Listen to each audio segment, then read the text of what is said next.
안녕하세요. 오늘 저희가 함께 살펴볼 자료들은요. 이 긍정적 사고라는 아주 흥미로운 주제의 속사를 다루고 있습니다. 특히 회사 같은 데서 무조건 긍정적이어야 해 이런 분위기 있잖아요. 거기서 오는 부담감, 그리고 그 뒤에 숨겨진 복잡한 이야기들을 좀 깊이 파고드는 내용이에요. 네, 이 자료들을 보면 그냥 긍정적으로 생각하자 뭐 이런 개인적인 차원을 넘어서요. 이게 사회 구조나 시대 배경이랑은 어떻게 얽혀 있는지, 또 어떨 때는 이게 왜 우리한테 좀 짐이 되는지 그런 걸 아주 날카롭게 보여주더라고요. 오늘 저희 목표는 이 긍정성의 밝은 면, 또 어두운 면을 당신과 함께 좀 균형 있게 살펴보는 겁니다. 자, 그럼 바로 시작해 볼까요? 자료들을 보니까 많은 직장인들이 좀 부정적인 의견 내면 저 사람 분위기 파악 못하네 이런 취급받을까 봐요. 그래서 억지로 막 긍정적인 척 해야 하는 그런 압박감을 느낀다고 해요. 심지어 긍정적이지 않으면 뭐 사회성이 부족하다, 자기 개발에 게으르다 이런 낙인까지 찍힌다니 이거 좀 심각하게 느껴지는데요. 이런 분위기 어떻게 봐야 할까요? 네, 정말 중요한 지적이에요. 물론 자료에서 언급된 존 크롬볼치의 계획된 우발성 이론, 이런 걸 보면요. 긍정적인 태도가 도움이 될 때도 있죠. 분명히요. 예상치 못한 좋은 기회를 잡는 데 도움이 된다. 뭐 이런 건 사실이거든요. 이 이론이 쉽게 말하면 열린 마음이나 긍정적인 자세가 우연처럼 보이는 기회를 진짜 기회로 이렇게 연결시켜 준다는 거죠. 하지만 자료들이 경고하는 건 이게 그냥 맹목적인 낙관주의나 부정적인 감정을 억누르는 거, 그거랑은 다르다는 거예요. 특히 이 긍정성이 개인의 선택이 아니라 뭐랄까 사회적인 의무처럼 강요될 때, 그때 이제 문제가 시작되는 거죠. 바로 그 지점을 바버라 에런나이크라는 학자가 아주 깊게 파고들어요. 그녀 분석을 보면 이 긍정의 힘이라는 게 미국의 그 독특한 성공 신화 있잖아요. 아니면 번영 신앙 같은 거랑 아주 깊이 연결되어 있다는 거예요.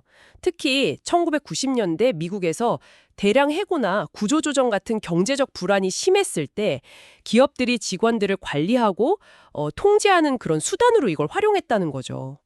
네, 굉장히 좀 도발적인 시각이죠. 당시 코칭 산업이 폭발적으로 성장한 배경에도 이런 맥락이 숨어 있다고 보고요. 한국도 외환위기 이후에 미국식 경영 시스템을 받아들이면서 좀 비슷한 흐름을 보였다고 자료는 지적하고 있어요. 그러니까 결국 현실의 어려움이나 불만 같은 거를 개인의 긍정성 부족 탓으로 돌리게 만드는 그런 방식으로 작동했다는 분석입니다. 와, 긍정 문화가 대량 해고랑 연결된다니. 그건 진짜 생각지도 못했던 관점이네요. 그러고 보니 자료에 당신은 브랜드다 이런 슬로건도 나오던데 이건 또 당시의 불안감이랑 어떻게 연결이 되는 건가요? 그게 왜 개인한테 더 큰 압박이 되었을까요? 아, 네. 그 슬로건은 정말 그 시대상을 잘 보여주는 말이에요. 경제 구조가 막 급변하면서 더 이상 회사가 나를 지켜주지 못할 거라는 그런 불안감이 커졌잖아요. 당신은 브랜드다. 이 말은 결국 이제 각자 살아남으려면 스스로를 상품처럼 포장하고 끊임없이 내 가치를 증명해야 한다. 뭐 이런 절박함의 표현이었던 거죠. 네, 앞서 말씀드린 그 90년대 코칭 산업 붐도 단순히 성공하고 싶다 이런 열망뿐만 아니라 어떻게든 살아남아야 한다는 이런 불안감을 해소하려는 욕구하고도 탁 맞닿아 있었던 거예요. 하지만 바로 여기서 자료의 비판이 나옵니다. 개인의 노력, 또 긍정적인 태도, 이것만 너무 강조하다 보면요. 불안정한 고용이나 뭐 과도한 업무 같은 구조적인 문제는 슬쩍 가려지게 되죠.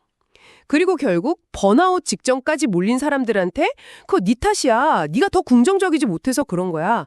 이렇게 말하는 뭐랄까 상당히 잔인한 방식이 될 수 있다는 겁니다. 그렇군요.